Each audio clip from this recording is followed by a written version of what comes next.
British Columbia Institute of Technology acknowledges that our campuses are located on the unceded traditional territories of the Coast Salish nations of Musqueam, Squamish, and Tsleil-Waututh.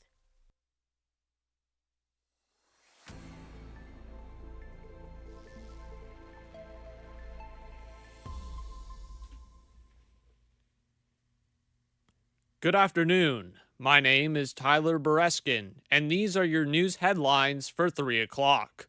Movement YVR released a statement regarding a low-income pass due to the yearly fare transit increase. June Bravo explains how this pass can help low-income riders. With students getting off school and their U-passes not being available, transit users have a looming concern regarding the 5% fare increase in July.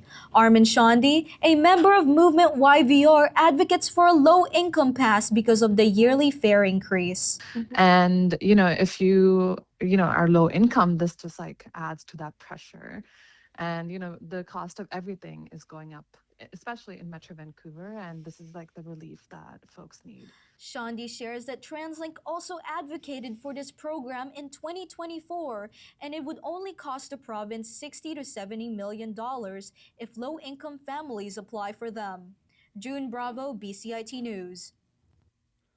Forest Minister Ravi Parmar has announced an investment of $12 million for the Provincial Crown Agency, promoting wood products from the province.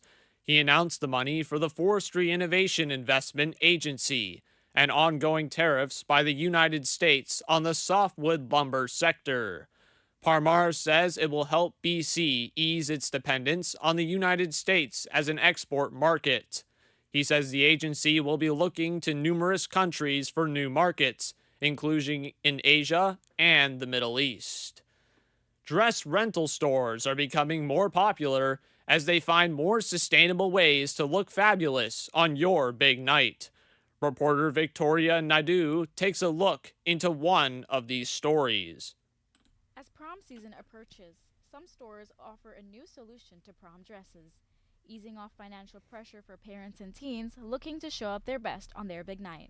One of the owners of Once Twice, Alexandra DeKoska, a dress rental store, has this to say. The same dress will have multiple wears, so instead of it only being worn once and then maybe sitting in your closet or being donated or ending up sale somewhere, it'll have a lot more wears, so it definitely helps reduce the amount of dresses that are going out into the world.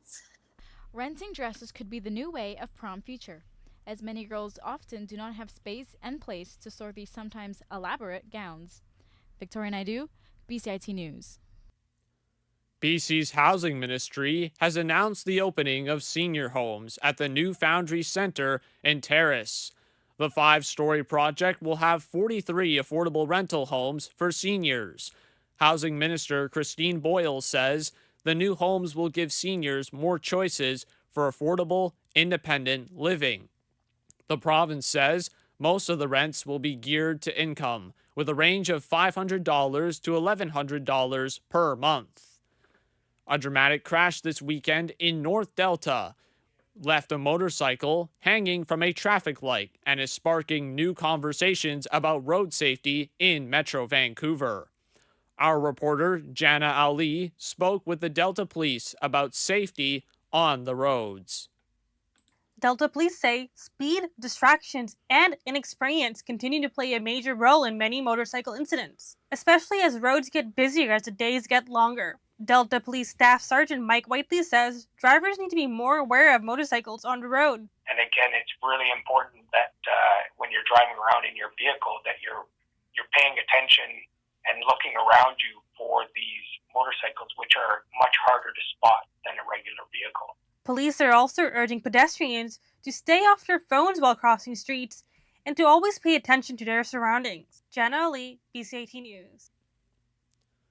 Trans Mountain President Mark Mackay says the company and its federal parent both see a case for Ottawa owning an Alberta to BC pipeline for good.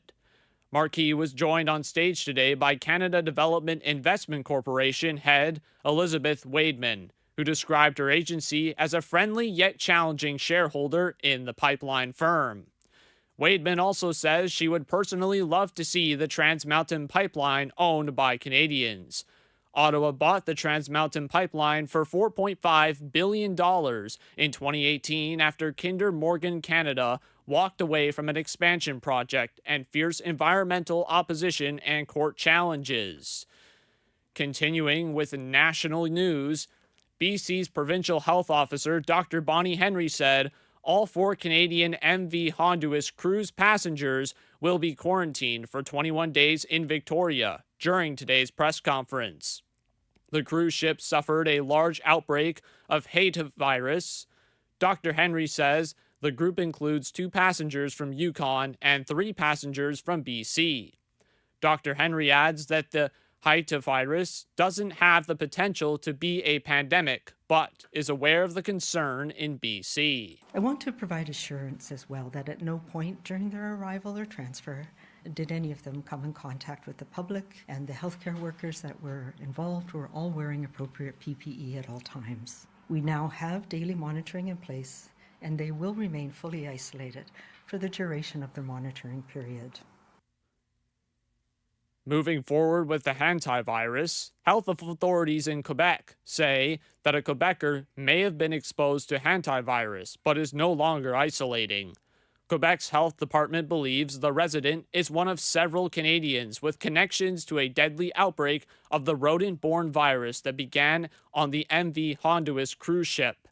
Health Department spokesperson Marie-Claude Leclasse says the person is not presenting symptoms and their potential exposure to hantavirus is considered low risk. The Quebecer was asked to isolate last week after they took the same flight as someone with a confirmed case of hantavirus. Heading into international news, the U.S. Supreme Court has decided to allow access to a frequently used abortion pill in the states for a few more days. Women can continue to receive the pill via mail as opposed to seeing a doctor in person. The decision comes in the middle of pushback from various other states, including Louisiana, who were involved in the ban that removed abortion pills from 12 states. A U.S. civil rights attorney has written a new book about the Tulsa Massacre. As reporter Julie Walker reports, the book looks to focus on reparation. Civil rights attorney Demario Solomon Simmons has been campaigning for reparations for survivors and descendants of the Tulsa race riots. His new book, Redeem a Nation, the century-long battle to restore the soul of America, comes just months before the U.S. marks 250 years since its founding. It explores the fight for justice. The first thing people say is, I didn't do it. Second thing they say, it was nobody here that suffered it that's still alive. Well, we know who did the massacre. The perpetrators are still living in Tulsa. The city's still living. The chamber's still living, etc. And we have a living, breathing person that suffered it. The Tulsa Massacre in 1921 destroyed the prosperous black community of Greenwood, displacing thousands. Solomon Simmons argues America must address these past wrongs to move forward. I'm Julie Walker. New recess advice has been released today from a pediatric group based in the U.S. This is the first time in over a decade that recesses have received any kind of guidance. The pediatric group has conducted research that shows how recess can be beneficial to kids of all ages, improving kids' growth at school. The guidance information has been released in Journal Pediatrics. The Beatles are opening a new attraction for the fan base at their headquarters in London.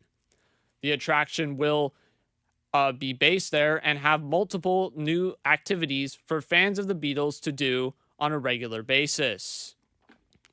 Continuing with international news, the alleged White House shooter has pleaded not guilty to the charge of attempting to assassinate the U.S. President Donald Trump.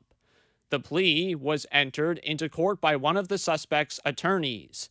The attorneys also requested that multiple Justice Department officials be removed from the case due to a conflict of interest, as both officials were present during the alleged incident. The weather today will be a high of 16 with mostly sun, throughout the day.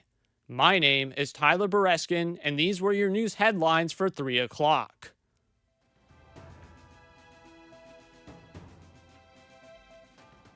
Stay tuned for more on BCIT's 1680 The Crow.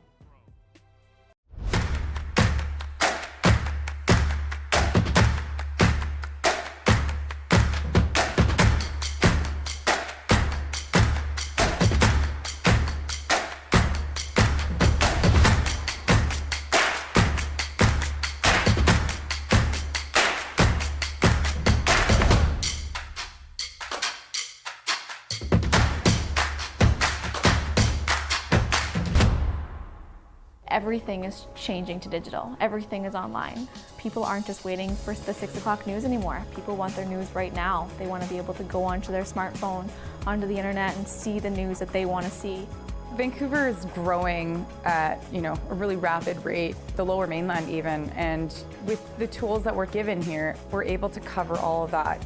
Welcome to BCIT Magazine. I'm Radhika Sikakane. In the program, they really leave it up to you. I mean, the help is there when you need it, figuring out how to use the programs like Premiere, Audition, and figuring out how to use the cameras. But it's up to you to sort of experiment and figure out what you can do when you go out in the field. They brought candles and flowers to remember the student who lost her life yesterday. Teresa May says the international community condemns Moscow. They really make sure that you know the basics and you are able to put out a quality product. I'm Brady Tretnero. And I'm Radhika Sikakane. Thank you for tuning in to BCIT Magazine.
Hi, I am Trevor Weinbrenner, and this is your sports news for 3:15.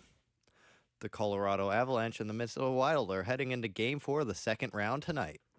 The Minnesota Wild took an important Game 3, and Game 4 is equally as important. If they lose, they fall 3-1 in the series to the Avalanche. Wild have never made a Western Conference final in team history. This could be a make-or-break game for them. Wild defenseman and former Canuck Quinn Hughes has combined for 27 points with Wild teammate Kirill Kaprizov in the playoffs. If the Avalanche win, they will be one win away from the Western Conference Finals for the first time since 2022. Nathan McKinnon talks about what needs to be better about Game 4. Yeah, definitely. I just think it'll be a little more competitive, but we still played an okay game. I think their goalie was awesome, and but yeah, they definitely deserve to win that game, and I think we'll have a better effort tonight. Matthew Boldy talks to the press pregame about the pivotal Game 4. Yeah, I think we just showed up ready to go. I think the rest was good for us, and mental reset, and we know what we're capable of and how we have to play. So I think we showed that last game, and that's probably that's the blueprint. The PWHL game, Montreal and Minnesota, is postponed due to illness. The game will be rescheduled for a further date. In basketball, the Los Angeles Lakers are facing elimination tonight. They take on the Oklahoma City Thunder. Canadian-born player Shai Gilgeous-Alexander is leading the Thunder with 28.3 points per game. If OKC wins, they advance to their second straight Western Conference final. Continuing in basketball, the Detroit Pistons look to take a 3-1 series lead in Game 4 versus the Cleveland Cavaliers. Point guard Cade Cunningham looks to lead the Pistons to victory, and James Harden looks to tie the series back up, so it goes tied back to Detroit in the series. If the Pistons win, they'll be one win away from the Eastern Conference Final for the first time in 18 seasons. Update on the Blue Jays, Addison Barger placed on the 10-day IL with an elbow injury. Blue Jays pitcher Eric Lauer DFA'd. Blue Jays recall pitcher Yariel Rodriguez from AAA. In 11 games played in AAA, Yariel Rodriguez has a 2.63 ERA. The Toronto Blue Jays take on the Tampa Bay Rays today at 4:07 p.m. Kevin Gausman gets the ball on the mound this season, and he has a 3.09 ERA. For the Rays, Michael Rasmussen takes the ball with a 2.95 ERA. The Jays have yet to win a game against the Rays this season in 3 straight games, getting outscored 12-4. The Blue Jays look to bounce back after a tough loss last game and get back in the win column on the season and against the Rays. In the World Hockey Championship, North Vancouver-born forward Macklin Celebrini is elected as team captain for Canada for the World Hockey Championship. He's coming off an 115-point season with the San Jose Sharks in the NHL and looks to continue his stellar play in the World Hockey Championship. More on the World Hockey Championship, Canucks defenseman Filip Hronek will play for Team Czechia. He had a solid season for the Vancouver Canucks.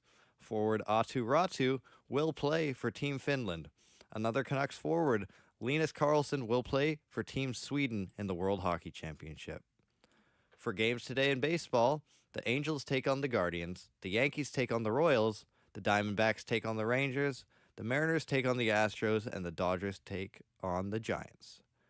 Thomas Mueller will be coming back to the Vancouver Whitecaps lineup after being out with an illness for 10 days. Real Madrid falls to Barcelona in the El Clasico 2-0. Goals from Marcus Rashford and Ferran Torres. Star player Kylian Mbappe did not start in the game with a coach's decision. Kyle Schwarber homers twice, and Aaron Judge homers. They are tied for the league lead at 16 in home runs. Update on the Wemby situation. Star forward Wemby will face no suspension for his elbow to the head of Timberwolves player Naz Reid. Victor Wembanyama will play in Game 5 for the Spurs. The Dallas Cowboys at the New York Giants Week 1 Sunday night game. The Dallas Cowboys are... Thanks for listening to BCIT The Crow. I'm Trevor Weinbrenner.